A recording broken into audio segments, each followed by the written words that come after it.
విరాట్ కోహ్లీ వన్డేల్లో పరుగులు పోటెత్తిస్తూనే ఉన్నాడు. టీమిండియాకు కీలక ఆటగాడిగా నిలుస్తూనే ఉన్నాడు. గతేడాది దంచుకొట్టిన విరాట్ కోహ్లీ క్యాలెండర్ ఇయర్ మారిన తర్వాత కూడా తగ్గలేదు. వడోదర వన్డేలో ఇరగదీశాడు. చేజింగ్లో మరోసారి కింగ్ అనిపించుకున్నాడు. రోహిత్ శర్మ అవుట్ అయ్యాక క్రీజులోకి వస్తూనే విరాట్ ఎదురుదాడి చేశాడు. ఫామ్ను కొనసాగించాడు. న్యూజిలాండ్ బౌలర్లపై ఆధిపత్యం చెలాయించాడు. ఆత్మవిశ్వాసంతో బ్యాటింగ్ చేశాడు. 25 పరుగుల వ్యక్తిగత స్కోర్ దగ్గర అరుదైన ఘనతను అందుకున్నాడు. అంతర్జాతీయ క్రికెట్లో 28,000 పరుగులు పూర్తి చేసుకున్నాడు. ఈ ఘనత సాధించిన 3 ఆటగాడిగా నిలిచాడు.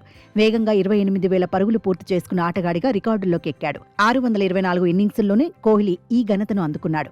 మాస్టర్ బ్లాస్టర్ సచిన్ పేరిట ఉన్న రికార్డును బ్రేక్ చేశాడు. సచిన్ టెండూల్కర్ 644 ఇన్నింగ్స్ల్లో 28,000 పరుగులు సాధించాడు. 42 పరుగుల వ్యక్తిగత స్కోర్ దగ్గర విరాట్ కోహ్లీ మరో మైలురాయిని అందుకున్నాడు. అంతర్జాతీయ క్రికెట్లో అత్యధిక పరుగులు సాధించిన ప్లేయర్ల జాబితాలో 2వ స్థానానికి ఎగబాకాడు. శ్రీలంక మాజీ క్రికెటర్ కుమార సంగక్కర్ను దాటేశాడు. అన్ని ఫార్మాట్లలో కలిపి సంగక్కర 28,016 పరుగులు చేశాడు. ఇప్పుడు ఆ రికార్డును విరాట్ కోహ్లీ దాటేశాడు.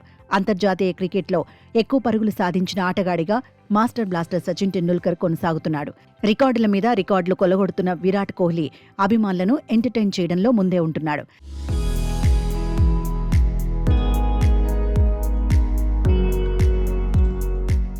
కన్సిస్టెన్సీకి కేరాఫ్గా కొనసాగుతున్నాడు. చేజింగ్లో ఎలా రాణించాలో ఆటతోనే కుర్రాళ్లకు చూపిస్తున్నాడు. నిజానికి ఛాంపియన్స్ ట్రోఫీ తర్వాత నుంచి కోహ్లీకి తిరుగు లేకుండా పోయింది. ఆస్ట్రేలియాతో వన్డే సిరీస్లో తొలి 2 మ్యాచ్ల్లో డకౌట్ అయినా ఆ తర్వాత దంచుకొట్టాడు. హాఫ్ సెంచరీతో రాణించాడు. సౌత్ ఆఫ్రికాతో వన్డే సిరీస్లోనూ మెరుపులు మెరిపించాడు.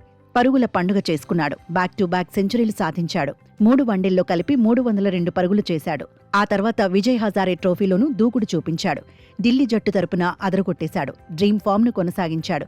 1 సెంచరీతో పాటు హాఫ్ సెంచరీని సాధించాడు. ఇప్పుడు వడోదరలోనూ రఫ్ఫాడించేశాడు. 44 బంతుల్లో హాఫ్ సెంచరీ సాధించిన విరాట్ కోహ్లీ ఆ తర్వాత మరింత బాధ్యతతో పరుగులు సాధించాడు. కీలక పార్ట్నర్షిప్స్తో ఆకట్టుకున్నాడు.